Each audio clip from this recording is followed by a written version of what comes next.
అగ్ని పరీక్ష. పురందర రాజకుమార్తె లావణ్య అందంలో దేవతా స్త్రీలకు సాటి రాగలది. తగిన వరుడు దొరికితే ఆమెకు వివాహం చేయాలనే ఉద్దేశంతో ఉన్నాడు రాజు. పురందర దేశం ఆ కాలంలో మారుమూల దేశం. ఆ దేశం నుంచి మరే దేశానికి వెళ్లాలన్నా అనేక రోజుల పాటు అరణ్యాలలోనూ కొండల మీద ప్రయాణాలు చేయాలి.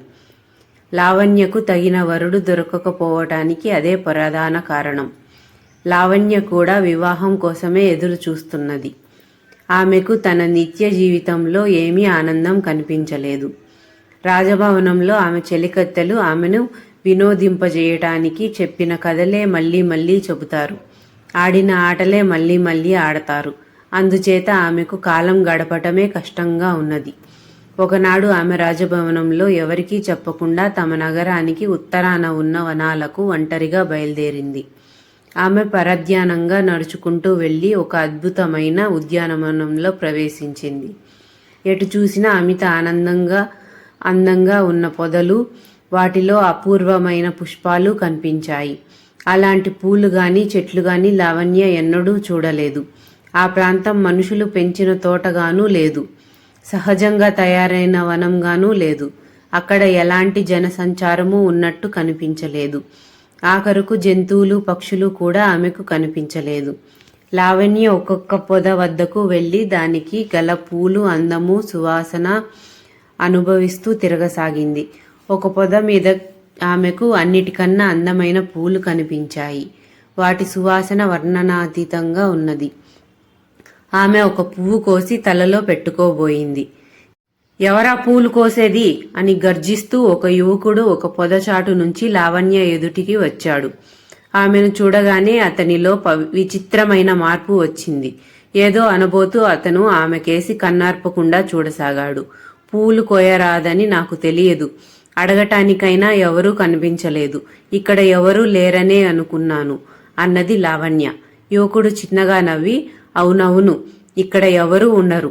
నేను మాత్రం ఈ వనానికి కాపలా కాస్తూ ఇక్కడే ఉంటాను అని ఆమె ముందు కోసుకున్న పొద నుంచే మరికొన్ని పూలు కోసి ఆమె చేతిలో పెట్టాడు. పూలు కోయరాదన్నారుగా అన్నది లావణ్య. నీ అంత అందగెత్తకు నియమాలు అవసరం లేదు అన్నాడతను. మీరెవరు అని లావణ్య మర్యాదగా అడిగింది. నా పేరు సువ్రతుడు, ఈ గంధర్వ వనానికి పాలకుణ్ణి అన్నాడు ఆ యువకుడు. గంధర్వుడేవా అంటూ లావణ్య కంగారుగా తన చేతిలో ఉన్న పూలను కింద వదిలేసింది. గంధర్వులంటే అందరికీ ఉన్నట్టే లావణ్యకు కూడా భయం ఉన్నది. వాళ్ళ స్నేహం మామూలు మానవులకు అచ్చిరాదు. వాళ్ళు అనేక విద్యలు నేర్చిన వాళ్ళు. అయితే గంధర్వులు తమ దేశానికి అంత దగ్గరలో ఉన్నట్టు. సువ్రతుడు, భయపడుకు రాజకుమారి, నేను ప్రస్తుతం గంధర్వులకు కింకరుడుగా ఉంటున్నప్పటికీ జన్మతః నీలాంటి మానవుణ్ణి. మా తాతగారు ఇక్కడికి తూర్పుగా ఉన్న జయసింధు దేశపు రాజు. నేను పసివానిగా ఉండగానే నా తల్లిదండ్రులు పోయారు. అప్పుడు మా మాతామహుడు నన్ను తన ఇంటికి తెచ్చి పెంచాడు. నేను కొంచెం పెరిగినాక మా తాత వెంట ఈ ప్రాంతాలకే వేటకు వచ్చాను. అప్పుడు నన్ను ఒక గంధర్వ రాణి పట్టుకుని తీసుకుపోయింది. నేను తనను ప్రేమించి తనకు భర్తగా ఉంటానని ఆమె ఆశ. నేను ఆమెను ప్రేమించలేను. అందుచేత పగటిపూట నన్ను ఈ వనానికి కాపలా ఉంచింది. రాత్రి కాగానే నన్ను ఆమె తమ లోకానికి తీసుకుపోతూ ఉంటుంది. నాకు ఈ గంధర్వులన్నా వీళ్ల లోకమన్నా రోజురోజుకి అసహ్యం పుట్టుతున్నది. వీళ్ల మాయ నుంచి నన్ను ఎవరన్నా తప్పిస్తారా అని ఎంతో ఆశపడతాను. కానీ నా ఆశ ఫలించదు. అది ఫలించే మార్గం అందుబాటులో కనపడదు అంటూ నిట్టూర్చాడు.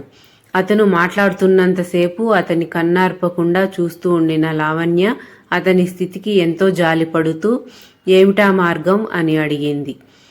సువ్రతుడు లావణ్య కేసి అనుమానంగా చూస్తూ ఇలా చెప్పాడు.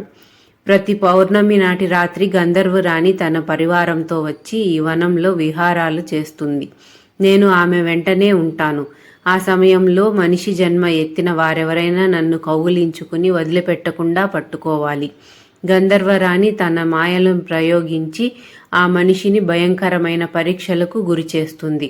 వాటికి తట్టుకుని నన్ను ఆ మనిషి గట్టిగా పట్టుకోవాలి. అప్పుడు గాని నేను గంధర్వుల బారి నుంచి బయటపడను. నా కోసం ఇంత బాధపడే మనిషికి నేనంటే ఎంత ప్రేమ ఉండాలి, ఎంత సాహసం కావాలి. నన్ను ఎరిగిన వాళ్లే మానవ ప్రపంచంలో ఉన్నారా లేదా అని నాకు అనుమానంగా ఉంది. అలాంటప్పుడు నన్ను కాపాడే వాళ్ళు ఉంటారనుకోవడం భ్రమే కదా. సువ్రతుడు ఇలా అని ఒక పెద్ద నిట్టూర్పు విడిచి, సూర్యుడు వాలిపోతున్నాడు.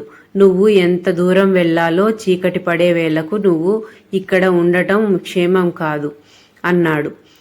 నీకు త్వరలోనే గంధర్వుల నుంచి విముక్తి కలుగుతుందనుకుంటున్నాను, వస్తాను అని లావణ్య తన ఇంటికి బయలుదేరి వెళ్ళిపోయింది.